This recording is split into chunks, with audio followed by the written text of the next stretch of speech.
Hello students, welcome to this video. In this video we are going to discuss about the 2023 economics optional paper UPSC. Okay, तो पहले question के साथ मैं start करूँगा. Total इसमें 8 questions हैं, तो हम सबको डिस्कस करेंगे वन बाई वन करके.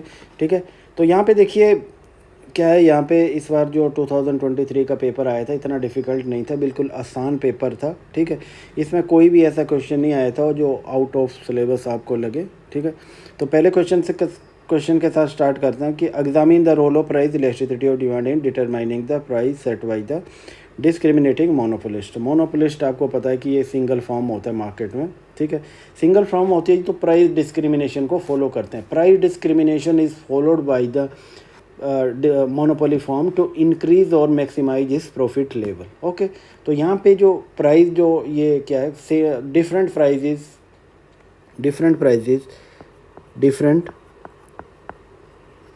different prices are charged from wire for same commodity. ठीक है, यहाँ पे कमोडिटी सेम है पर प्राइस डिफरेंट चार्ज किया जाए, इसको ही हम प्राइस डिस्क्रिमिनेशन कहते हैं. और प्राइस डिस्क्रिमिनेशन फॉर्म क्यों फॉलो करती है? अपना प्रॉफिट मैक्सिमाइज करने के लिए. ठीक है, अब प्राइस डिस्क्रिमिनेशन और इलास्टिसिटी के बीच में क्या रिलेशनशिप है? ठीक है, तो प्राइस हमेशा क्या होता है कि प्राइस हमेशा, जैसे मैंने आपको बताया था कि मार्केट पावर कैसे बढ़ती है, जब इलास्टिसिटी होगी P minus M C upon P. ठीक है, ये था, ये किसके इक्वल होता है? 1/E. जैसे जैसे हमारी इलेक्ट्रिसिटी कम होगी, ये वाला इलेक्ट्रिसिटी वाला पार्ट कम होगा, वैसे ही ये मार्कअप बढ़ता जाएगा. इसका मतलब मोनोपोली पावर बढ़ती जाएगी. ठीक है, तो इलेक्ट्रिसिटी कम होगी, इलेक्ट्रिसिटी कम है तो उसमें प्राइस ज़्यादा होगा. अगर इलेक्ट्रिसिटी ज़्यादा है तो उस केस में प्राइस कम होगा. तो ये इस चीज़ें फॉलो किया जाती है. ठीक है, अब मैं इसको एक को डायग्राम के थ्रू आपको बताने की कोशिश करता हूँ कि ये मैं ऐसे डायग्राम बना रहा हूँ. ठीक है, और यहाँ पे मैं एक कर्व ड्रॉ करता हूँ. ठीक है, इसको मैं AR लिख रहा हूँ, इसको MR लिखता हूँ. ये मार्केट A है और मैं यहाँ पे एक मार्केट B का भी एक एग्जांपल ले रहा हूँ. ठीक है, ये मार्केट B है. ठीक है, ये AR है और ये MR है. ठीक है, और इसी तरह मैं अब ये टोटल ले रहा हूँ. ये मार्केट A और B का टोटल है. ठीक है, ये मार्केट B आ गया और ये A प्लस B आ गया. ठीक है, तो ये दोनों का डिमांड कर्व को मैंने हॉरिजॉन्टली ये किया हुआ है. ठीक है, और ये MR है. ठीक है, तो यहाँ पे मैं MC कर्व ड्रॉ कर रहा हूँ. ठीक है, इसको मैं MC कर्व कह रहा हूँ. ठीक है, इक्विलिब्रियम कहाँ, प्रॉफिट कहाँ मैक्सिमाइज होता है? जहाँ MC is equal to MR. ठीक है, ये चीज़ें हैं. तो अगर इस कर्व को आप ऐसे ले जाओगे यहाँ पे,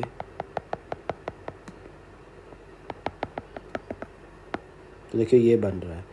ठीक है, तो यहाँ पे देखिए ये QB कर लेता हूँ मैं. ठीक है, और इसको मैं QA कर देता हूँ, आउटपुट है इसका. और प्राइस इसका यहाँ सेट हो रहा है. ठीक है, इसको P1 प्राइस कर देता हूँ और इसको मैं P2 कर देता हूँ. ठीक है, तो यहाँ पे देखिए आप प्राइस जो है P1 price is greater than P2 price. इसका कारण क्या है? What is the reason behind it? तो आप यहाँ देखो डिमांड कर्व क्या है, स्लोप से ही आपको पता लग जाएगा कि जो B वाला है वो इलास्टिक है. ठीक है, demand in market B is elastic relative to demand in market A. ठीक है, मार्केट A के कंपैरिजन में मार्केट B में डिमांड रिलेटिवली इलास्टिक है, तो इसलिए वहाँ पे कम प्राइस चार्ज करेगी फॉर्म. जबकि मार्केट A में क्या है, प्राइस हमारा इनएलास्टिक है, कम इलास्टिक है, तो इस केस में प्राइस ज़्यादा चार्ज करेगी. ये हमने पहले भी पढ़ा हुआ था कि जहाँ कम इलास्टिसिटी होती है तो फर्म अपना प्राइस इंक्रीज़ ज़्यादा करती है, तो वहाँ पे कंज्यूमर जो है अपना डिमांड चेंज करके इतना रिस्पॉन्सिव नहीं होता. Demand is less sensitive in case of inelastic demand. ये चीज़ आपको ध्यान रखनी है कि demand is less elastic in comparison to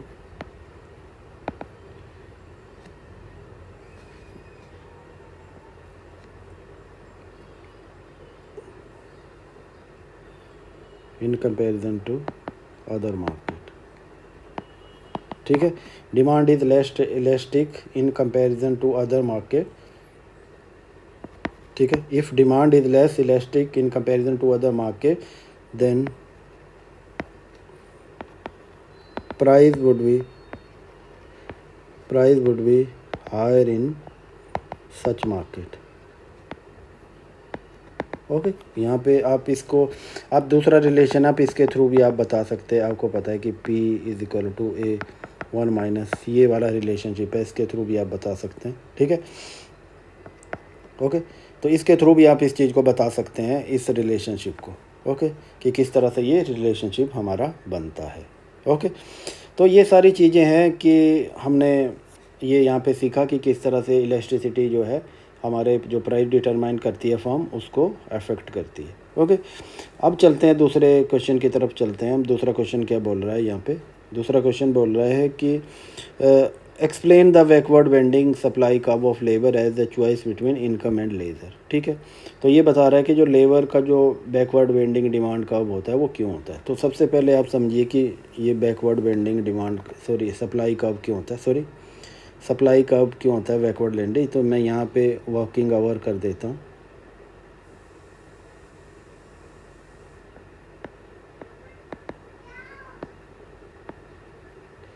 और लेज़र भी यहीं पे होगा, ठीक है। अब जैसे जैसे आपका इस साइड बढ़ेंगे तो लेज़र बढ़ेगा, तो इस साइड बढ़ेगा तो आपका वर्किंग आवर बढ़ेंगे, ठीक है। और यहाँ पे मैं आपको वेज कर देता हूँ, ठीक है, इनकम कर देता हूँ। तो ये देखिए कि हमारा कुछ इस तरह से होता है, ये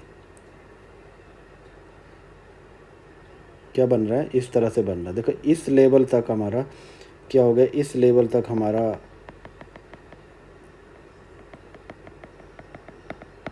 यहाँ पे देखिए एच मैंने कर दिया, ये वेज कर दिया, ठीक है।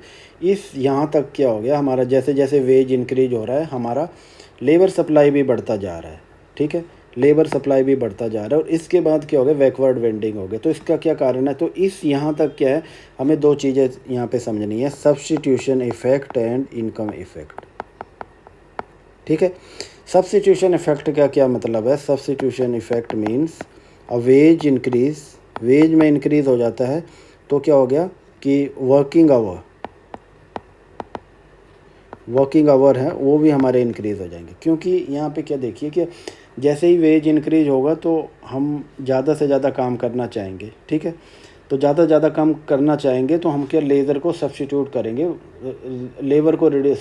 लेज़र को कम करेंगे और वर्किंग आवर को इंक्रीज़ कर देंगे, ठीक है। तो ये सब्स्टिट्यूशन इफेक्ट होता है।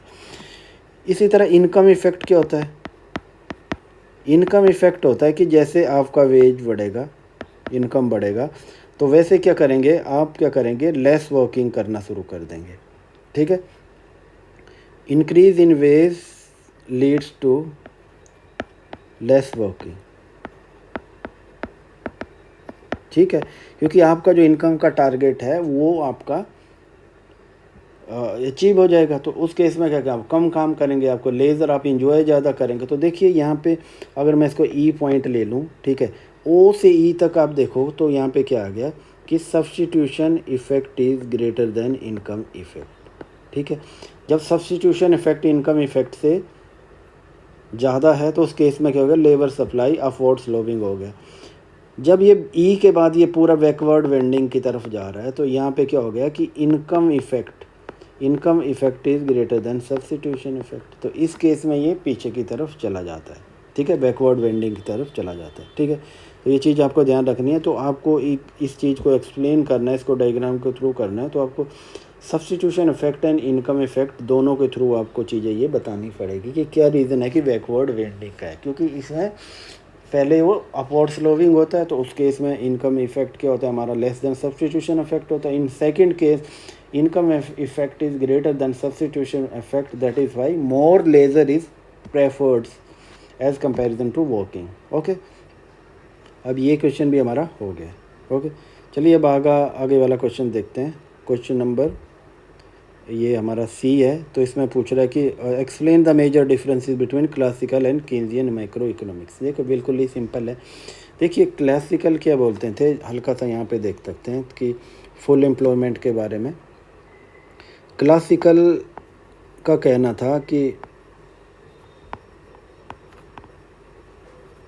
क्लासिकल क्या कहते थे कि जनरल कंडीशन है, full employment is general condition. Okay, एक जनरल कंडीशन है, जनरल कंडीशन है इकोनॉमी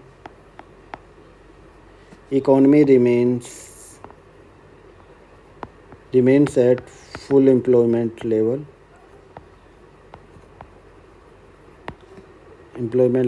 and temporary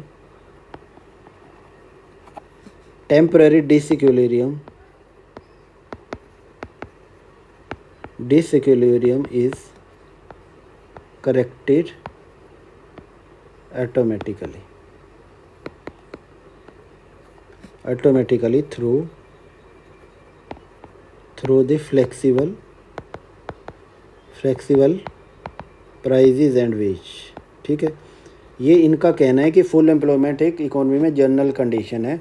ठीक है, और क्या हो गया कि फ्लेक्सिबल वेजेज है, हमारे प्राइजेज है, तो उसके थ्रू इकोनॉमी फिर से फुल एम्प्लॉयमेंट में आ जाती है। ओके, और यहाँ पे दूसरा हम जो केन्जियन की बात करते हैं, ठीक है, ये केनेजियंस की जो बात करते हैं, तो इसमें कह रहा है कि economy does not come to full employment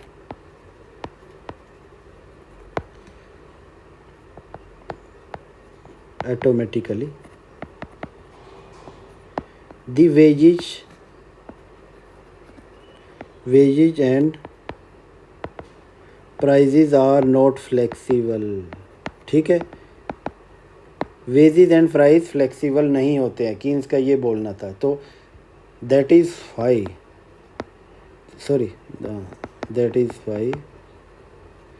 the government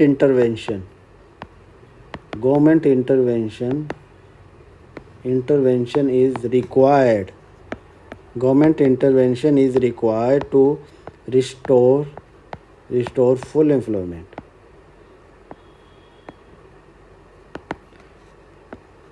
We all are dead in long run। ये इनका काफ़ी फेमस स्टेटमेंट था। ठीक है, ये इनका अब काफ़ी फेमस स्टेटमेंट था। तो इन्होंने बोला कि we all are dead in the long run. ठीक है, अब इनका ये भी कहना था कि जो क्लासिकल का जो एक और पॉइंट था मेन, कि हमें क्या करना है कि वेज, और जैसे मैंने बताया वेज और प्राइजेस फ्लेक्सिबल है, पर केन्स ने बताया फ्लेक्सिबल नहीं है। ठीक है, दूसरा इन्होंने बताया था कि सेविंग एंड इन्वेस्टमेंट जो होते हैं, saving and investment are equated through the interest rate। ठीक है, इन्होंने बोला कि सेविंग और इन्वेस्टमेंट में कहीं पे भी डिसइक्विलिब्रियम होगा तो थ्रू इंटरेस्ट रेट के एडजस्टमेंट से दोनों में इक्विलिब्रियम हो जाएगा। ठीक है, पर कीन्स का क्या कहना था? कीन्स का कहना था कि दोनों तरह के, सेविंग अलग तरह के लोगों ने की जाती है, इन्वेस्टमेंट अलग तरह के लोगों द्वारा किया जाता है। तो इस केस में क्या होगा कि दोनों में इक्वलिटी आना इतनी आसान नहीं है। ठीक है, तो इन्होंने यही बताया था यहाँ पे कि ड्यूरिंग द रिसेशन, ओके, तो इन्होंने बताया कि during the recession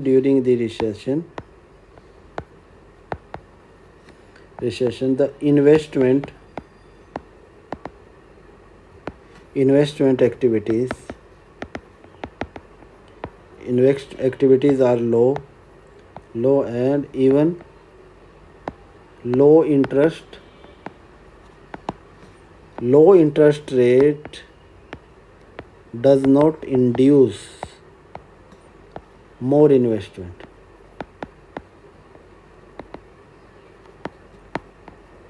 Such gap must be filled through rise in the government expenditure. ठीक है, तो कुल मिला के यही था कि गवर्नमेंट का जो रोल है इकोनॉमी में पूरा इक्विलिब्रियम को सेट बनने में वो काफ़ी ज़्यादा है, तो इसलिए गवर्नमेंट को इंटरवेन करना चाहिए, क्योंकि private sector during the recessions हो गया, हमारा डिप्रेशन हो गया, तो इस दौरान क्या होता है कि वो इन्वेस्टमेंट एक्टिविटीज़ नहीं करता है, इकोनॉमिक एक्टिविटीज़ नहीं करता, क्योंकि उन्हें पता होता है कि यहाँ पे प्रॉफिट एक्सपेक्टेशन काफ़ी कम है। तो अगर रेट ऑफ इंटरेस्ट भी कम हो जाए तो उस केस में भी हमारी इन्वेस्टमेंट एक्टिविटीज़ हाई नहीं हो पाती है। तो इस केस में क्या है, प्राइवेट सेक्टर पूरी तरह फेल हो जाता है, गवर्नमेंट सेक्टर को अंदर आना चाहिए और एग्रीगेट डिमांड को इंक्रीज़ करना चाहिए। तो एग्रीगेट डिमांड को इंक्रीज़ करना चाहिए। और जो स्टेटमेंट था क्लासिकल्स का कि supply creates its own demands, तो ये भी पूरी तरह से उन्होंने जो है इसको रिफ्यूट किया है। तो इस तरह की कंडीशनें नहीं होती है इकोनॉमी में, ठीक है। अगर आप सप्लाई भी क्रिएट कर देते हो पर आप आगे इकोनॉमिक एक्टिविटीज़ नहीं होती है, फ्यूचर के बारे में पेसिमिस्टिक्स आइडियाज़ हैं, तो उस केस में डिमांड सफिशेंट नहीं होती है इकोनॉमी में। तो इसलिए केन्स का जो मेन रोल था, उन्होंने बताया कि एक्सपेंशनरी मॉनेटरी फिजिकल पॉलिसी हमें यूज करनी चाहिए इस केस में। मॉनेटरी पॉलिसी इतना इफेक्टिव नहीं होता है जितना कि monetary policy is not as effective as the fiscal policy, that is why government must go with the expansionary fiscal policy to correct disequilibrium in the economy. Okay, चलिए अब आगे चलते हैं। आगे देखेंगे हम क्वेश्चन नंबर कौन सा है, ठीक है, हमने सी भी देख लिया, डी की तरफ चलते हैं। तो डी में क्या लिखा हुआ है यहाँ पे देखिए आप कि क्या, what is mean by the internal rate of return in theory of investment, what is the importance of deciding whether to accept investment project और नॉट। ठीक है, ये इंटरनल रेट ऑफ रिटर्न क्या होता है, इसके बारे में इन्होंने पूछा हुआ है। तो इन्वेस्टमेंट प्रोजेक्ट जो होते हैं हमारे, उनको डिसाइड करने में कैसे हेल्प करते हैं। देखिए, इंटरनल रेट ऑफ रिटर्न ये फाइनेंस का टर्म है, ये थोड़ा सा हट के क्वेश्चन आया हुआ था। जो फाइनेंस बैकग्राउंड से हैं वो तो समझ जाएंगे। देखिए, होता क्या है कि आप कहीं पे भी इन्वेस्टमेंट करते हैं तो उसका क्या हो गया कि फ्यूचर स्ट्रीम ऑफ इनकम में आपको उसका बेनिफिट मिलता है। ठीक है, सपोज़ आप क्या कर रहे हैं कि आप इन्वेस्टमेंट किया, आपने अभी फर्स्ट पीरियड में आपने $1 मिलियन का इन्वेस्टमेंट किया। ठीक है, over the period of time, okay, next 5 year में आपको $20,000 आपको मिल रहा है। ठीक है, 25,000 मिल रहा है आपको। ठीक है, तो आप कैसे करेंगे, आप इसको ऐसे करेंगे 1/r, ये फर्स्ट पीरियड का, ठीक है, ये सेकंड पीरियड का, ठीक है, इसी तरह ये थर्ड पीरियड का, और ये 25, ये फोर्थ पीरियड का, और ये आपका फिफ्थ पीरियड का। ठीक है, तो हमने क्या किया, प्रेजेंट वैल्यू को कैलकुलेट किया है। ठीक है, ये प्रेजेंट वैल्यू कैलकुलेट किया है क्योंकि हमने अभी इन्वेस्टमेंट किया है, जैसे मैं ऐसे ही मान लेता हूँ $100,000 का, मैं ये अज्यूम कर लेता हूँ, मिलियन नहीं, वो 100,000। ठीक है, $100,000 का आपने इन्वेस्टमेंट किया है, और ओवर द 5 ईयर आपको क्या है, आपको उसका स्ट्रीम ऑफ बेनिफिट्स मिल रहा है। तो आप क्या करेंगे कि इन दोनों को, आपको आर जो होता है, आपका डिस्काउंट जो रेट होता है, आर इज़ डिस्काउंट रेट, ये इस तरह से डिटरमाइन करना है कि आपकी इन्वेस्टमेंट जो है वो नेट प्रेजेंट वैल्यू जो होती है आपकी, नेट प्रेजेंट वैल्यू जीरो हो जाए। Net present value is equal to आपका जो इनिशियल इन्वेस्टमेंट है minus present value of income. ठीक है, इन दोनों के ये जीरो हो जाए आपका। तो ये किस चीज़ कैसे जीरो होगा, जब आपका आर डिसाइड होगा। ठीक है, अगर आपका स्ट्रीम ऑफ इनकम ज़्यादा है तो आर अपने आप ही आपको ज़्यादा रखना पड़ेगा ताकि उससे वो जीरो हो जाए, जीरो की तरफ आप ले जाएंगे। मतलब इनिशियल इन्वेस्टमेंट आपने अगर $100,000 किया हुआ है तो उसके इक्वल बनाने के लिए आपको आर का वैल्यू हाई रखना पड़ेगा अगर आपकी इनकम ज़्यादा है। ठीक है, अगर आपकी इनकम कम है तो आपको आर का वैल्यू भी कम करना पड़ेगा ताकि आपको जीरो बनाना है नेट प्रेजेंट वैल्यू के लिए। तो इसीलिए हमारे पास अगर डिफरेंट प्रोजेक्ट है तो अगर R is high, suggest that project is project is more profitable. ठीक है, कि प्रोजेक्ट जितना ज़्यादा प्रॉफिटेबल होगा उसकी उतनी ही आर जो डिस्काउंट रेट उतना हाई होगा। इसलिए हम डिफरेंट प्रोजेक्ट का सिलेक्शन इस बेसिस पे करेंगे कि तो हमारा जो डिस्काउंट वाला जो रेट है वो जितना हाई होगा तो मतलब प्रेजेंट वैल्यू लाने के लिए हमें हाई रेट पे डिस्काउंट करना पड़ा हमें फ्यूचर इनकम को। इसलिए जिसका डिस्काउंट रेट हाई होगा उसी प्रोजेक्ट के साथ हम जाएंगे। ओके, ये भी यहीं तक था। ओके, अब आगे नेक्स्ट क्वेश्चन की तरफ चलते हैं। नेक्स्ट क्वेश्चन है हमारे पास, थोड़ा बिल्कुल डिफरेंट था ये क्वेश्चन, तो आप वो वंस अगेन आप गो थ्रू कर सकते हैं इसको।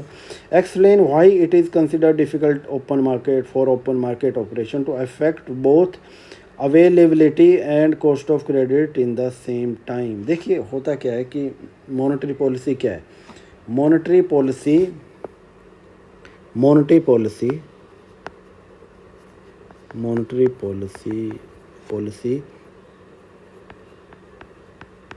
affect the cost and availability of credit। ठीक है, मार्केट में अब जो भी क्रेडिट लेना है उसकी कॉस्ट एंड अवेलेबिलिटी को अफेक्ट करने को ही मॉनेटरी पॉलिसी कहते हैं। ठीक है, अब ओपन मार्केट ऑपरेशन क्या है? ओपन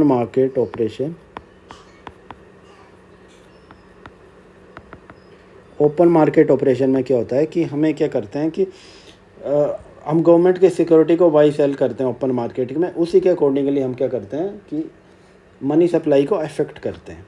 पर यहाँ पे देखिए कि ओपन मार्केट ऑपरेशन आपने कर दिया। ठीक है, आपने क्या किया कि ओपन मार्केट से सपोज आप एक्सपेंशनरी मॉनेटरी पॉलिसी को फॉलो करते हैं। आप क्या करते हैं, पहले में बाइंग सिक्योरिटीज़,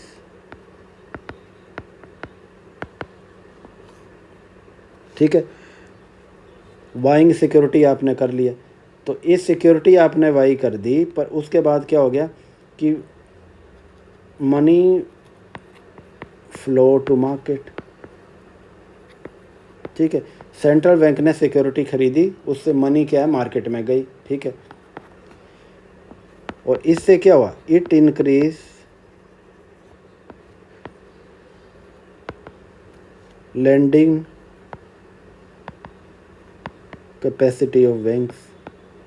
ठीक है, बैंक की लेंडिंग कैपेसिटी तो बढ़ गई यहाँ पे। ठीक है, बैंक में क्या हो गया, काफ़ी ज़्यादा पैसा आ गया, रेट ऑफ इंटरेस्ट कम हो गया। ठीक है, जब मनी सप्लाई इंक्रीज हो जाएगी तो क्या होगा जाएगा, रेट ऑफ इंटरेस्ट भी कम हो जाएगा। ठीक है, पर इस केस में क्या हो गया, अगर बैंक आगे उधार ही नहीं देना चाहे, ठीक है, if market condition is not favourable, market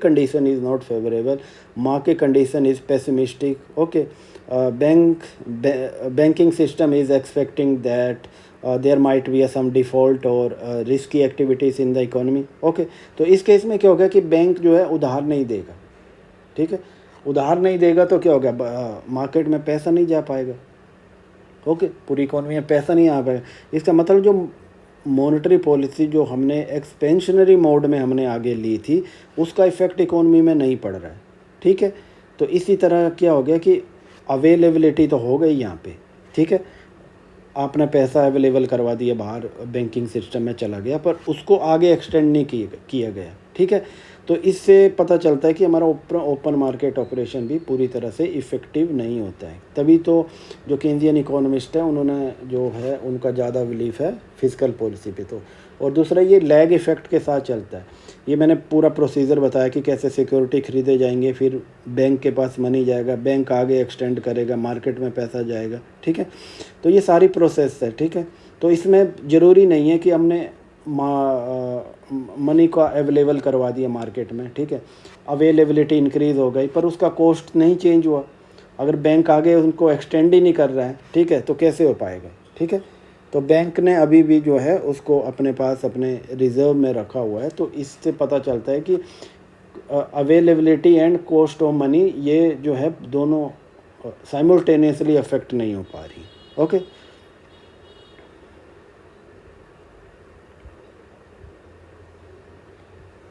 हमारा नेक्स्ट क्वेश्चन है, तो ये क्या, explain the Cournot duopoly and interpret as Nash equilibrium. ठीक है, तो देखिए कॉर्नोट मॉडल में क्या, ये बिल्कुल सिंपल है, ये आपने जनरली पढ़ा हुआ है। तो कॉर्नोट मॉडल में क्या है कि देयर आर टू फॉर्म्स, एक there are two forms in the market. ठीक है, इसको मैं डायग्राम के थ्रू बता रहा हूँ। ठीक है, ये एक रिएक्शन फॉर्म हुआ। ठीक है, ये ए फॉर्म का रिएक्शन है और इस तरह ये बी का रिएक्शन है।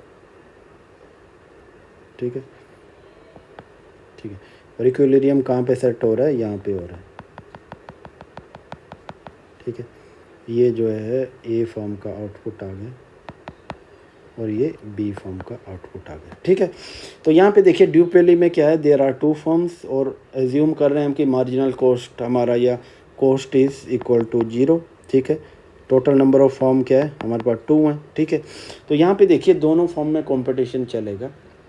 ठीक है, तो एवेंचुअली क्या होगा कि जहाँ पे इन दोनों के रिएक्शन कर्व का इंटरेक्शन हो रहा है वहाँ पे इक्विलिब्रियम सेट हो जाएगा। तो यहाँ पे ये दोनों फॉर्म अपना प्रॉफिट मैक्सिमाइज कर पा रही है। ठीक है, यहाँ पे देखिए आप, यहाँ पे अगर एक ही फॉर्म है तो इसका ये मोनोपोली आउटपुट आ रहा है। ठीक है, और धीरे धीरे जैसे ही कंपटीशन बढ़ता जाएगा तो ये ऊपर की तरफ जाएगी, तो इसका परफेक्ट कॉम्पिटिटिव मार्केट की तरफ जाना शुरू हो जाएगा। जैसे नंबर ऑफ फॉर्म बढ़ती है तो आपको पता है कि कॉर्नोट वाली जो फॉर्म जो होती है वो परफेक्टली कॉम्पिटिटिव मार्केट की तरफ जाना शुरू कर देती है। ठीक है, यहाँ पे 2 फॉर्म में, दोनों फॉर्म का रिएक्शन कर्व से क्या पता चलता है, best response to strategy of other form. ठीक है, और नाइस इक्विलिब्रियम क्या कह रहा है, Nash equilibrium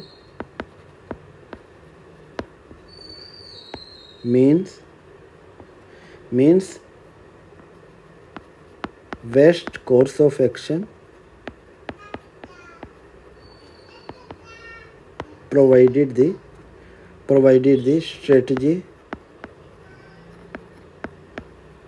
strategy of rival firm has been given।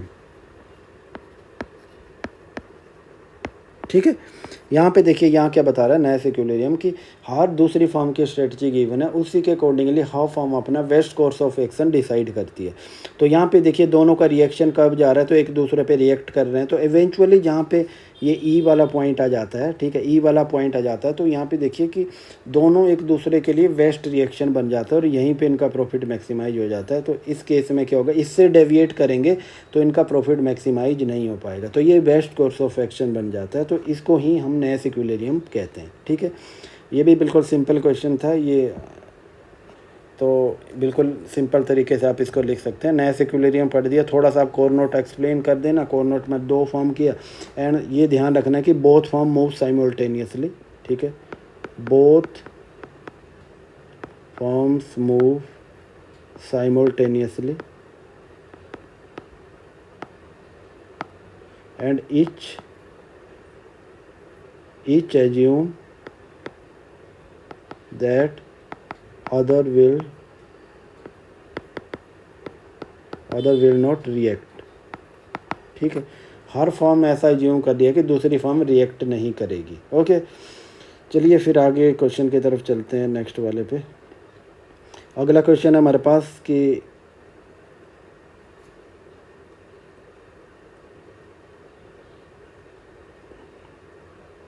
Explain the coordinate model, ये भी हमने कर लिया। Perfect competition in incompatible increasing return to scale, देखिए ये भी बड़ा सिंपल सा क्वेश्चन है हमारे पास, ये 2B की बात कर रहे हैं हम। ठीक है, तो देखिए परफेक्ट कंपटीशन जो है, परफेक्टली कॉम्पिटिटिव मार्केट में मैंने बताया था आपको, पहले भी डिस्कस कर चुके हैं कि हमेशा क्या हो गया कि ये इस तरह से ऑपरेट करती है ओवर द लॉन्ग रन। मैं बात करता हूँ, ये हमारी मार्जिनल कॉस्ट आ गई। ठीक है, ये एवरेज कॉस्ट आ गई। ठीक है, यहाँ पे है। ठीक है, तो देखिए ओवर द लॉन्ग रन क्या होता है, परफेक्टली कॉम्पिटिटिव मार्केट क्या होता है, P is equal to AR is equal to MR is equal to MC is equal to average cost. ठीक है, ये लॉन्ग रन में इस तरह की कंडीशन बनी रहती है। ठीक है, हमेशा ये कांस्टेंट रिटर्न पे काम करती है, या फिर क्या बोलते हैं कि ये इंक्रीजिंग रिटर्न स्केल पे नहीं काम करती है। तो इट मीन्स कि इंक्रीजिंग रिटर्न टू स्केल अगर इंक्रीजिंग रिटर्न टू स्केल होगा, the average cost will fall, ठीक है। और फॉर्म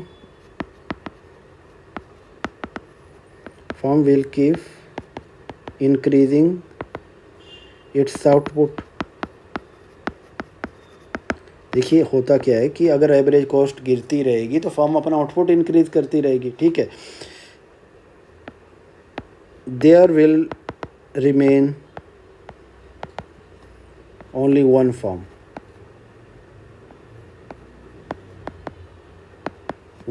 इन द मार्केट, ठीक है।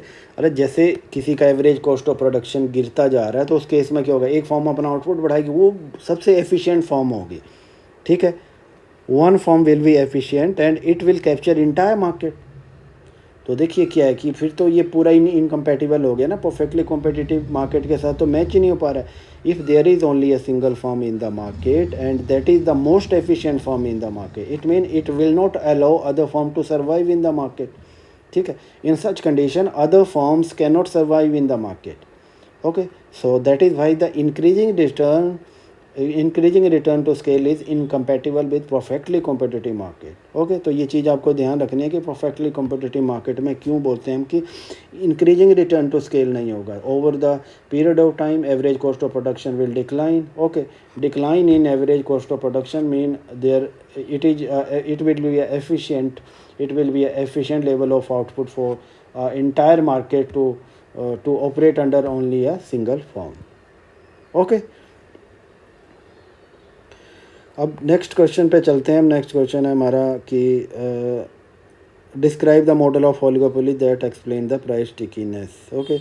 ओलिगोपोली ये आपको पता है कि ओस्वीजी वाला मॉडल है, ओके। तो इस तरह से बनता है हमारा stickiness. Price stickiness mean the price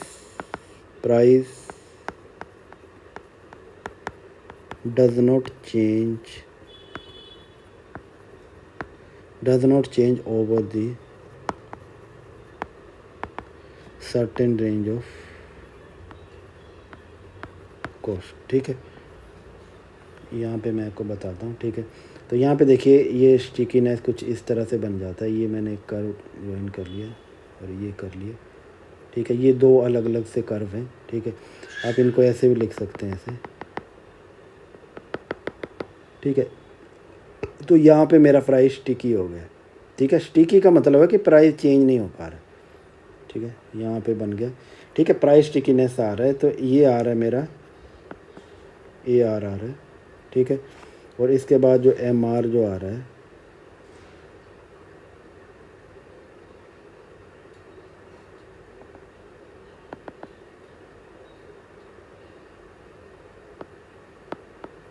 ठीक है। अब यहाँ पे आप देख सकते हैं कि इस रेंज में अगर हमारा मार्जिनल कॉस्ट ऐसे जा रहा है, ठीक है। यहाँ पे ऊपर जा फिर मार्जिनल कॉस्ट बढ़ गया, ठीक है। उसके बाद फिर बढ़ गया, ठीक है। तो यहाँ पे देखिए मार्जिनल कॉस्ट हमारा 1, मार्जिनल कॉस्ट 2, मार्जिनल कॉस्ट 3 हो गया। तो इस रेंज में देखिए हमारे प्राइस में बिल्कुल भी चेंज नहीं हो पा रहा है, ठीक है। ये स्टिकीनेस है।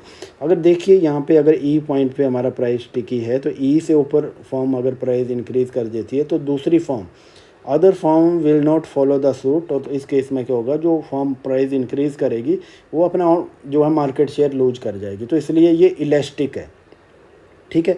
और आगे वाले केस में, नीचे वाले केस में अगर प्राइस वो इससे कम करती है फॉर्म तो क्या होगा, अदर फॉर्म भी प्राइस कम कर देगी और मोमेंट्री कुछ टाइम टेम्परेरी उसका आउटपुट बढ़ेगा। तो उस केस में बड़ा ही कम या ऑलमोस्ट नेग्लिजिबल चेंज आएगा उसके आउटपुट में। तो दोनों केस में क्या होगा, फॉर्म के लिए बिल्कुल भी प्रॉफिटेबल नहीं है इस पॉइंट से डेविएट करे, ठीक है। इस पॉइंट से वो तभी डेविएट करेगी जब इस जो डिसकंटिन्यूटी बन रही है हमारी, यहाँ पे जो डिसकंटिन्यूटी बन रही है इसके बाहर हमारा मार्जिनल कॉस्ट अगर जाता है, ठीक है। तो इस केस में फॉर्म कर पाएगी, ठीक है। और देखिए यहाँ पे दो डिमांड कर्व से बना हुआ है, ये जो किंक बना हुआ है जो मैंने ऐसे दो ध्यान किए, एक इस साइड जा रहा है एक इस साइड जा रहा है। और जो हमारे डिसकंटिन्यूटी बन रही है ये दोनों कर्व के बीच में जो इलास्टिसिटी आ रही है उसके बेसिस पे बन रही है, ठीक है। कि किस तरह से ये जो दोनों कर्व के बीच में इलास्टिसिटी में गैप जितना ज़्यादा होगा उतना ही इसमें भी गैप बनेगा, ठीक है। तो ये पॉल्स फिजी का ये हमारा मॉडल है, ठीक है। तो इस मॉडल में क्या बता रहा है ये कि स्टिकीनेस के बारे में बता रहा है, ठीक है। आप इसको बिल्कुल लाहौजा में ये सीधा सीधा दिया गया है, वहाँ पे आप देख सकते हैं, HL लाहौजा में आपको ये मिल जाएगा, ठीक है।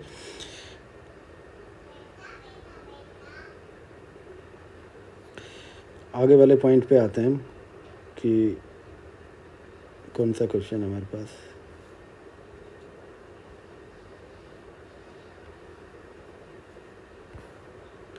क्वेश्चन नंबर 3 पे आते हैं। Under the rational expectation the hypothesis systematic monetary policy will effective explain the statement with suitable model, ठीक है। यहाँ पे बता रहा है कि जो रैशनल एक्सपेक्टेशन थ्योरी है उसके अकॉर्डिंगली क्या है, हमारा जो है ये चीज़ें काम नहीं करती है कि हम फिजिकल पॉलिसी या मॉनेटरी पॉलिसी जो भी हम उसको इम्प्लीमेंट करते हैं तो उस केस में वो काम नहीं करेगी, इनफेक्टिव होगी। तो रैशनल एक्सपेक्टेशन थ्योरी भी क्या करने की कोशिश करती है कि हमें क्या करना है कि गवर्नमेंट का इंटरवेंशन को फॉलो नहीं करना है, कि there should not be any kind of government intervention in the economic activities. Okay, what is the reason behind this? तो rational expectation means rational expectation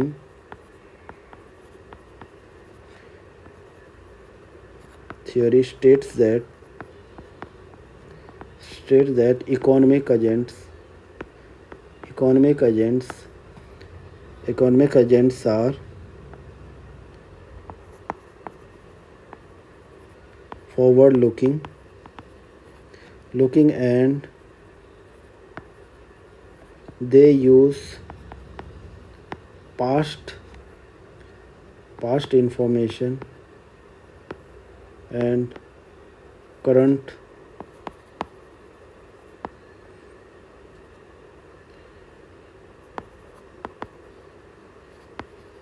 information to predict the future.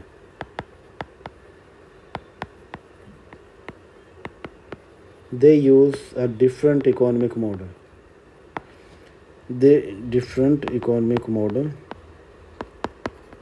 To predict the future.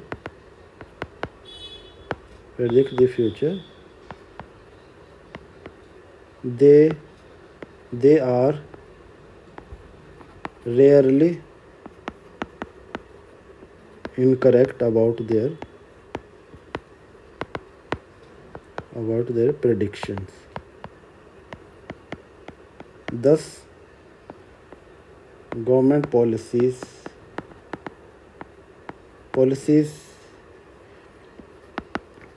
fail to produce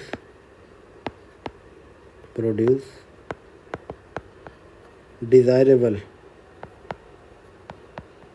impacts on economy, ठीक है। यहाँ पे क्या कह रहा है कि जो भी इकोनॉमिक एजेंट है वो अपनी पास्ट की इन्फॉर्मेशन, प्रेजेंट इन्फॉर्मेशन और different kind of economic model का यूज करके they predict the futures, they predict the government policies and they accordingly change their behaviour. Suppose if a particular economic agent is predicting that government is going to follow the expansionary fiscal policy, so it means it will create a kind of rise in the general price levels and they might react accordingly even before the government take the action.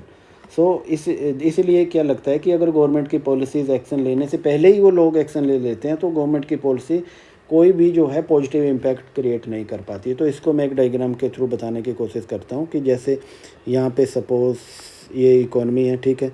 यहाँ पे मैं इसको long run aggregate supply ले लेता हूँ, ठीक है। ये मैं शॉर्ट रन एग्रीगेट सप्लाई ले रहा हूँ, ठीक है। यहाँ पे मैं एक इक्विलिब्रियम का कंडीशन ले लेता हूँ, ठीक है। इसको आप ऐसे कर दें, यहाँ पे एग्रीगेट डिमांड ले रहा हूँ। तो सपोज़ यहाँ पे ये मेरा आउटपुट है, ठीक है। Suppose you are expecting that government will follow the expansionary fiscal policy. Expansionary fiscal policy causes rightward shift in the aggregate demand, ठीक है। तो एग्रीगेट डिमांड हमारा राइटवर्ड शिफ्ट कर जाएगा, ठीक है। तो एग्रीगेट डिमांड ये होने वाला, ठीक है।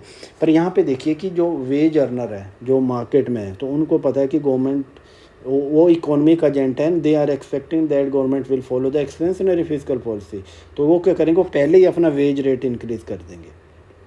क्या कर देंगे, अपना वेज रेट इंक्रीज़ करने के लिए वो फाइट करेंगे। तो उस केस में क्या होगा कि हमारा अग्रीगेट सप्लाई का इस तरह से शिफ्ट कर जाएगा, ठीक है। तो फिर इक्विलिब्रियम यहाँ पे आ जाएगा। तो इस केस में क्या, प्राइस ही बढ़ा है, आउटपुट नहीं बढ़ा, ठीक है। यहाँ पे देखिए पहले हम ई पॉइंट में हैं, ई से हम E1 में जाने वाले हैं, फिर E2 में जाने वाला है, ठीक है। तो यहाँ पे देखिए कि गवर्नमेंट ई से E1 में ले जाए इकोनॉमिक, तो उससे पहले ही वो जो अपना क्या करते हैं, अपना इकोनॉमिक बिहेवियर चेंज कर देते हैं। तो हम क्या करते हैं, E2 में चले जाते हैं, ठीक है। तो एकदम ही राइट अबाउट शिफ्ट डिमांड हुआ, तो अग्रीगेट सप्लाई भी लेफ्ट अबाउट शिफ्ट हो गया, तो आउटपुट में कोई भी चेंज नहीं आ पा रहा है, ठीक है। हम चाहते थे कि government was expecting to increase the output to Y1, ठीक है, Y से Y1 की तरफ ले जाना है। पर यहाँ क्या हुआ कि उनका रिएक्शन भी आ गया, जो इकोनॉमिक एजेंट थे, हमारे वेज अर्नर थे, तो उन्होंने they started demanding higher wage rates. तो higher wage rate shifted short run aggregate supply to left, and again economy didn't budge from its previous level, okay, अपने previous level से move नहीं किया, it is standing on its previous level, okay। So this is the entire crux, that the government fiscal policy or government expansionary policy is not effective at all, okay। So that is why government should not venture into the economic activities, okay। The market forces must be allowed to operate freely, okay। Government should not intervene in the economic activities। ये हमारी rational expectation theory है, उसका हमारा conclusion है, ठीक है। तो देखिए यहाँ पे क्या हो गया, सबसे इम्पोर्टेंट क्या है, उसके there might be a certain case where government announces the a surprise change in the policies. In a such condition, there might be some change in the our output level, okay, surprise change. If suppose the economic agents are not expecting expansionary fiscal policy, and suddenly there is an announcement that government announced increase in government expenditure. So then this is the economic surprise will increase the output level, but it will create a business cycles as well. So it will create uncertainty in economies. So rational expectation theory says that government should not make intervention in economic activities, and government should not make any kind of surprise changes in the policies. तो आगे वाले question में चलते हैं। Next question में क्या है हमारे पास कि हमें देखना है कि देखिए अब ये ISLM जो है हमारा गुड्स और मनी मार्केट में जो भी हमारा इक्विलिब्रियम बनता है, तो in the ISLM effectiveness of monetary physical policy depend on the interest elasticity of investment, ठीक है। तो यहाँ पे देखिए कि ISLM मॉडल में हमने पहले एक्सप्लेन किया हुआ कि ISLM मॉडल में, in ISLM model there is simultaneous equilibrium in goods and money market, ठीक है।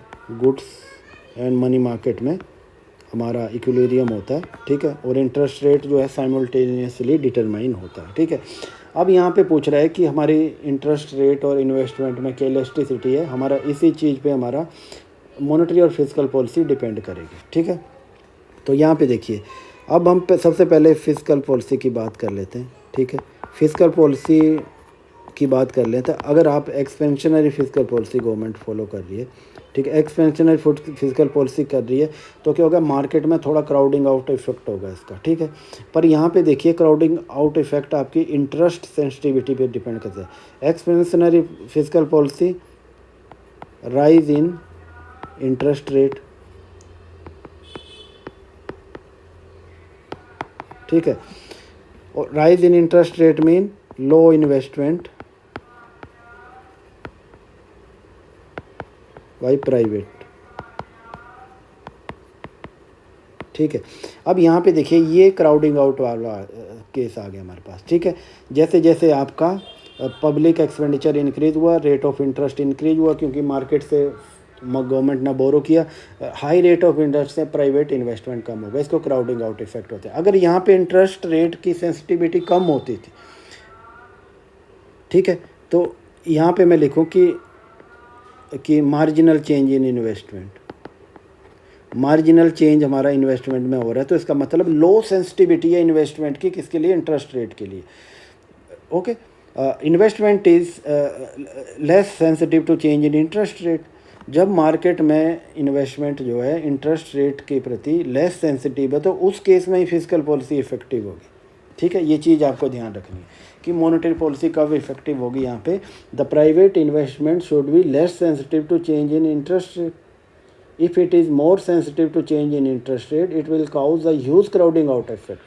Okay, if we want a successful fiscal policy, there must be a less crowding out effect. Okay, or we must reduce the crowding out effect. तो ये चीज़ आपको समझनी है कि physical policy कैसे हमारी सक्सेसफुल होगी। ठीक है, और दूसरा, जहाँ तक हम किसकी बात करते हैं, मॉनेटरी पॉलिसी की बात करते हैं, तो मॉनेटरी पॉलिसी अगर इफ़ेक्टिव करनी है हमें, तो इसमें थोड़ा उल्टा केस हो जाएगा। ठीक है, राइज इन मनी सप्लाई हो गया, राइज इन मनी सप्लाई हो गया, तो हमारा इंटरेस्ट रेट क्या हो गया? इंटरेस्ट रेट में डिक्रीज़ हो गया, और decrease in interest rate cause the rise in investment. ठीक है, क्योंकि अब चीपर रेट पे आपको मार्केट से आपको पैसा मिल रहा है। ठीक है, तो इसमें हमें देखना है, इस केस में इंटरेस्ट रेट शुड बी मोर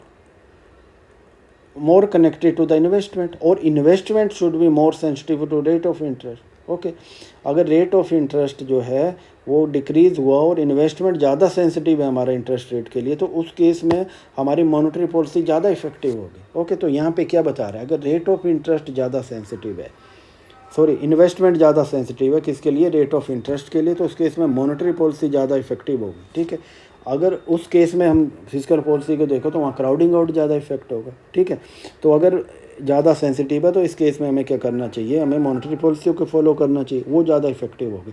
तो इसलिए इंटरेस्ट रेट की क्या कनेक्शन है हमारा इन्वेस्टमेंट से, या इन्वेस्टमेंट कितना सेंसिटिव है रेट ऑफ इंटरेस्ट के लिए, यही चीज़ डिटरमाइन करेगी कि हमारी फिजिकल पॉलिसी और मॉनेटरी पॉलिसी कितनी इफेक्टिव है। ये बिल्कुल सिंपल है, ये ISLM मॉडल से, ये डायरेक्ट नहीं पूछा गया है। जैसे आप HL हाउजों में देखेंगे तो डायरेक्ट आपको नहीं मिलेगा, पर आपको चीज़ें समझनी पड़ेगी, उसके बेसिस पे ये होगा। ठीक है, अब आगे चलते हैं, हम नेक्स्ट क्वेश्चन देखते हैं। नेक्स्ट क्वेश्चन है हमारे पास, कौन सा है? ये है कि देखिए, how important is speculative demand for money in achieving the unemployment equilibrium in the Keynesian model. ठीक है, देखिए यहाँ पे क्या बता रहा है कि स्पेकुलेटिव डिमांड, देखो यहाँ सबसे इम्पोर्टेंट क्या है कि अनएम्प्लॉयमेंट इक्विलिब्रियम क्या होता है, ये काफ़ी ज़्यादा इम्पोर्टेंट चीज़ है यहाँ पे, बिल्कुल ये अलग पूछी हुई है। और जो है देखिए यहाँ पे क्या होगा कि कई बार क्या हो गया, इकोनॉमी का मैं ऐसे ड्रॉ करता हूँ ये। ठीक है, ये फुल एम्प्लॉयमेंट है हमारे पास। ठीक है, ये एग्रीगेट डिमांड है, ये एग्रीगेट सप्लाई है, और ये डिमांड है। ठीक है, ये एग्रीगेट सप्लाई शॉर्ट रन वाली है। ठीक है, ये डिमांड है। ठीक है, अगर यहाँ पे आप देख सकते हैं कि अगर हमारा डिमांड इस तरह से यहाँ आ जाता है, ठीक है, तो इक्विलिब्रियम तो यहाँ पे भी हो गया हमारा, तो इसको कह रहे हैं कि अनएम्प्लॉयमेंट इक्विलिब्रियम। ये फुल एम्प्लॉयमेंट है और ये बिलो फुल एम्प्लॉयमेंट है। ठीक है, equilibrium below the full employment is known as under या अनएम्प्लॉयमेंट इक्विलिब्रियम। ठीक है, equilibrium is below the full employment level।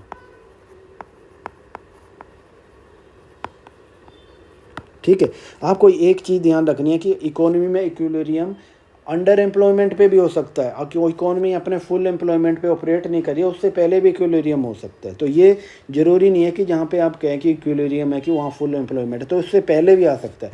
अब देखो स्पेकुलेटिव डिमांड इसके लिए कैसे रिस्पॉन्सिबल है। ठीक है, जैसे केंद्र ने बताया था कि लिक्विडिटी ट्रैप की जो कंडीशन बताई थी कि लिक्विडिटी ट्रैप में क्या होता है कि इस तरह से हमारा डिमांड फॉर मनी आ जाता है। ठीक है, रेट ऑफ इंटरेस्ट, ये मनी डिमांड। ठीक है, यहाँ पे देखिए ये सारा लिक्विडिटी ट्रैप वाली कंडीशन बन जाती है। तो यहाँ पे कि लो रेट ऑफ इंटरेस्ट पे क्या करते हैं कि हम जो है एक लिक्विडिटी को ट्रैप कर लेते हैं, होल्ड कर लेते हैं। ठीक है, तो उससे क्या हो गया, हमारे इकोनॉमी में इन्वेस्टमेंट कम हो जाएगा।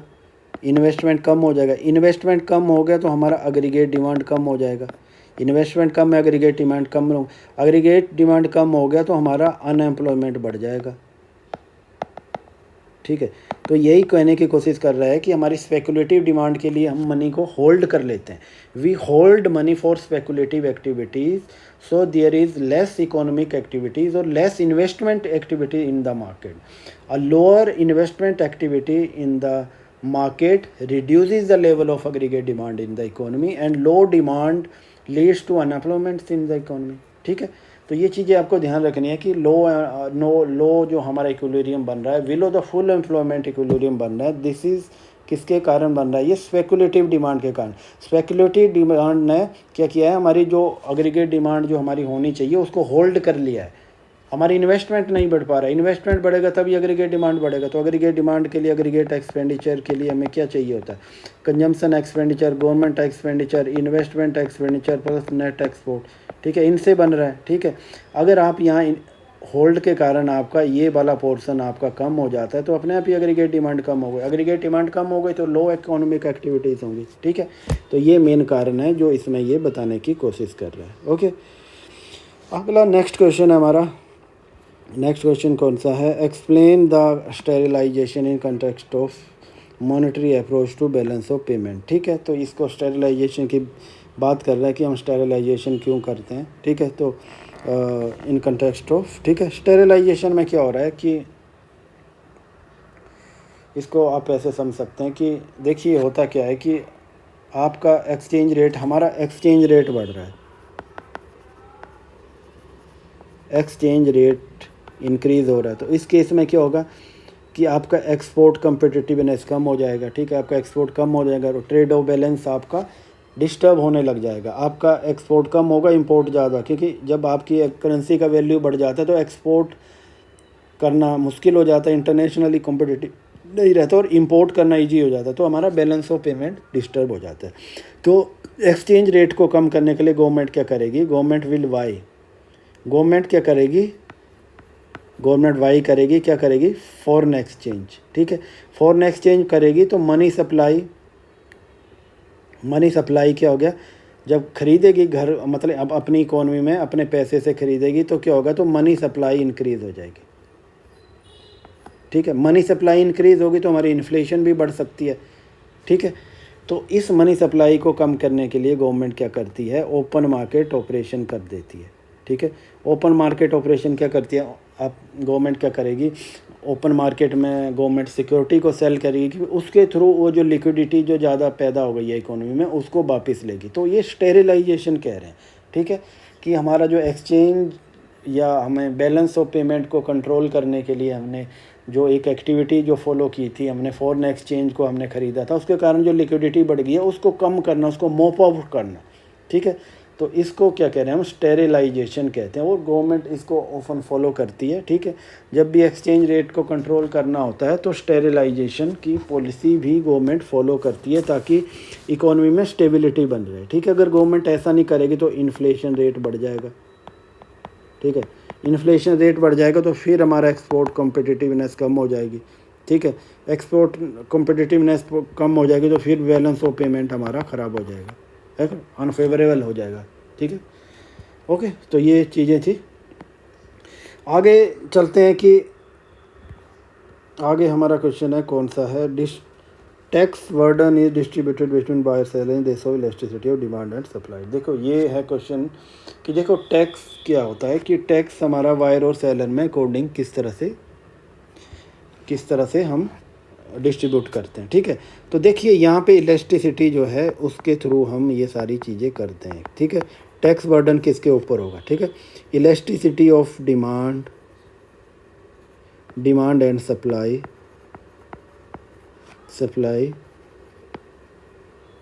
Determine the burden of tax on buyer and seller.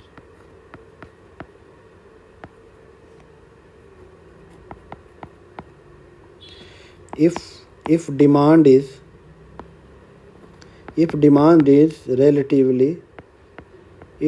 is relatively more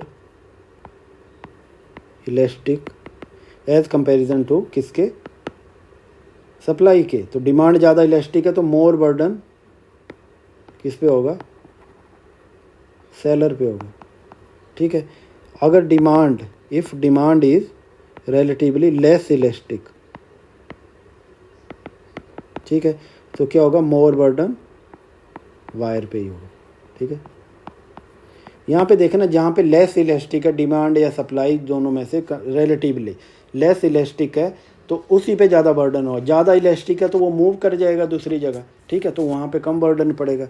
अब देखिए मैं यहाँ पे एक डायग्राम ड्रॉ करता हूँ, ठीक है, मैंने यहाँ पे ये मैंने डिमांड का डायग्राम ड्रॉ किया और ये सप्लाई का किया, ठीक है। हमारा ये सप्लाई और डिमांड है, ठीक है। हमने टैक्स लगाया, ठीक है, टैक्स लगाया तो ये ST ये हो गया हमारा सप्लाई का, कुछ इस तरह से। पहले हमारा ये था, ठीक है, ये हमारा इक्विलिब्रियम था, मैं इसको 10 कर देता हूँ, ठीक है। इसके बाद इक्विलिब्रियम ये हो गया,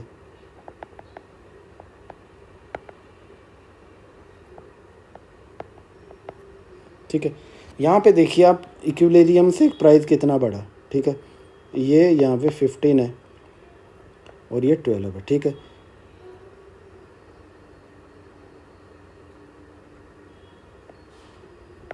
ये 8 है, सॉरी। तो टोटल टैक्स कितना है, ये पूरा जो गैप बन रहा है हमारा, ये पूरा टैक्स है, ठीक है। तो देखो यहाँ पे डिमांड रिलेटिवली क्या है, डिमांड कर्व जो है ज़्यादा कम इलास्टिक है, कम इलास्टिक है तो मतलब ज़्यादा बर्डन टैक्स कितना पड़ रहा है,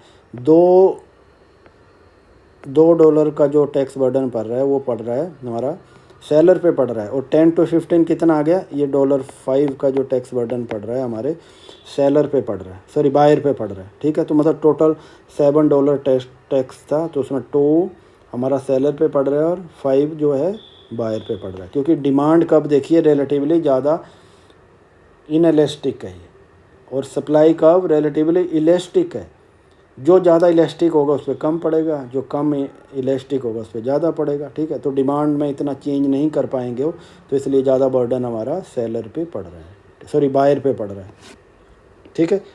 तो ये चीज़ें देखनी है आपको कि जो भी ज़्यादा इलास्टिक होगा उस पर कम पड़ेगा, जो कम इलास्टिक होगा उस पर ज़्यादा पड़ेगा, बिल्कुल अपोजिट चलना है, ठीक है।